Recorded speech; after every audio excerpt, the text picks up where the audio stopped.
कभी सोचा है कि किसी इंसान या किसी देश को महान बनाने के पीछे सबसे अहम चीज क्या हो सकती है? आज हम श्री गुरुजी की शिक्षाओं में उतरकर इसी गहरे सवाल का जवाब ढूंढेंगे और उस एक चीज को समझेंगे जिसे वो जीवन की बुनियाद मानते थे। तो श्री गुरुजी के विचारों के केंद्र में यही एक बड़ा सवाल है। वो कौन सा एक गुण है जो एक व्यक्ति की तरक्की और एक राष्ट्र की किस्मत दोनों को तय करता है? वो क्या है जिसके बिना हर कामयाबी, हर तरह की समृद्धि बस खोखली है? और इसका जवाब है चरित्र।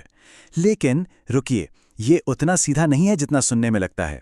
उनके मुताबिक ये कोई एक गुण नहीं, बल्कि एक ही विचार के दो आपस में जुड़े हुए पहलू हैं। ये सिर्फ अच्छे काम करने तक सीमित नहीं है, बल्कि उससे कहीं ज्यादा गहरा, कहीं ज्यादा बुनियादी है। तो चलिए इस पहेली के पहले हिस्से को समझते हैं, व्यक्तिगत चरित्र। आखिर ये है क्या और ये इतना जरूरी क्यों है कि इसे हर चीज का आधार माना गया? श्री गुरुजी के लिए व्यक्तिगत चरित्र का मतलब था एक गहरी ईमानदारी, और इस बात के असली महत्व को समझाने के लिए वो अक्सर प्रहलाद और इंद्र की एक बहुत ही प्रेरक कथा सुनाते थे। ये कहानी कितने कमाल के तरीके से व्यक्तिगत चरित्र की अहमियत बता देती है। संदेश एकदम साफ है, चरित्र वो नींव है जिस पर धर्म, सत्य और समृद्धि जैसी हर अच्छी चीज टिकी होती है। अगर चरित्र चला गया तो समझिए सब कुछ चला गया। तो यहां से सबसे बड़ी सीख यही मिलती है, शब्द तो खोखले हैं अगर हमारे काम उन्हें सच साबित ना करें। चरित्र बातों से नहीं बल्कि कर्मों से बनता है। ये सिर्फ एक गुण नहीं बल्कि सभी गुणों की जड़ है। लेकिन व्यक्तिगत ईमानदारी तो कहानी का सिर्फ एक हिस्सा है। श्री गुरुजी के अनुसार इसका एक और उतना ही जरूरी पहलू है जिसे उन्होंने राष्ट्रीय चरित्र कहा। अब ये सिर्फ नक्शे पर बनी सीमाओं की बात नहीं है, ये उससे कहीं गहरी चीज है। और इस बड़े विचार को समझाने के लिए भी श्री गुरुजी एक यादगार कहानी का इस्तेमाल करते थे। एक ऐसी कहानी जो हमें हमारी असली पहचान के बारे में बहुत कुछ सिखाती है।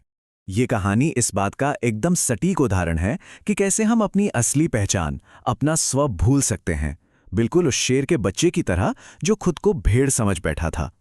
कोई भी समाज अपनी ताकत और अपनी विरासत को भूल सकता है जब वो अपनी जड़ों से कट जाता है।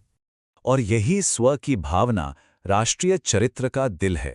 ये एक सामूहिक एहसास है, ये जानना कि एक राष्ट्र के तौर पर हम कौन हैं, हमारी जड़ें कहाँ हैं और वो कौन सी साझी विरासत है जो हम सबको एक साथ जोड़ती है। तो अब हमारे पास दो हिस्से हैं, व्यक्तिगत ईमानदारी और राष्ट्रीय पहचान। अब देखते हैं कि श्री गुरुजी की शिक्षाओं में ये दोनों मिलकर कैसे एक शक्तिशाली और कभी ना अलग होने वाली पूरी तस्वीर बनाते हैं। श्री गुरुजी के लिए ये कोई विकल्प नहीं था कि या तो ये या वो। नहीं, व्यक्तिगत और राष्ट्रीय चरित्र एक दूसरे से अलग हो ही नहीं सकते। एक के बिना दूसरा अधूरा था। कोई ऐसा महान व्यक्ति हो सकता है जो अपनी जड़ों को न जानता हो, या कोई ऐसा देशभक्त हो जिसमें निजी ईमानदारी की कमी हो। दोनों ही मामलों में कुछ बहुत जरूरी चीज गायब है। और ये सिक्के वाली मिसाल जो हमें सीधे उनके विचारों से मिलती है, ये पूरी बात को एक लाइन में ही सब कुछ समझा देती है। एक के बिना दूसरा अधूरा है और आखिर में बेकार है। इसका मतलब ये हुआ कि एक मजबूत राष्ट्र के लिए उसके लोगों और उसके नेताओं दोनों में चरित्र के ये दोनों पहलू होने ही चाहिए। संतुलन ही सब कुछ है। एक की कमी दूसरे को भी कमजोर कर देती है और राष्ट्र को पतन की ओर ले जा सकती है। तो सवाल उठता है कि ये सब इतना जरूरी क्यों है? व्यक्तिगत और राष्ट्रीय इस दोहरे चरित्र को बनाने का आखिर मकसद क्या है? उनके मुताबिक एक मजबूत और खुशहाल समाज की असली नींव यही है। ये सिर्फ कोई अच्छी नैतिक बात नहीं है, बल्कि ये देश के अस्तित्व और उसकी महानता के लिए एक व्यावहारिक जरूरत है। और यहाँ दांव पर बहुत कुछ लगा है। ये एक राष्ट्र की संप्रभुता का, उसकी आत्मा का सवाल है। हमें ये चेतावनी भी मिलती है कि जब जब ये चरित्र कमजोर होता है, राष्ट्र कमजोर हो जाता है।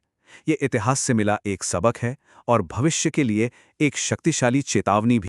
और ये हमें आज के लिए एक अंतिम, सोचने पर मजबूर करने वाले सवाल के साथ छोड़ जाता है। इस तेजी से बदलती दुनिया में हम अपनी निजी ईमानदारी और अपनी सामूहिक पहचान के बीच इस नाजुक संतुलन को कैसे बनाए रख सकते हैं? ये एक ऐसा सवाल है जिसका सामना हम सबको करना है।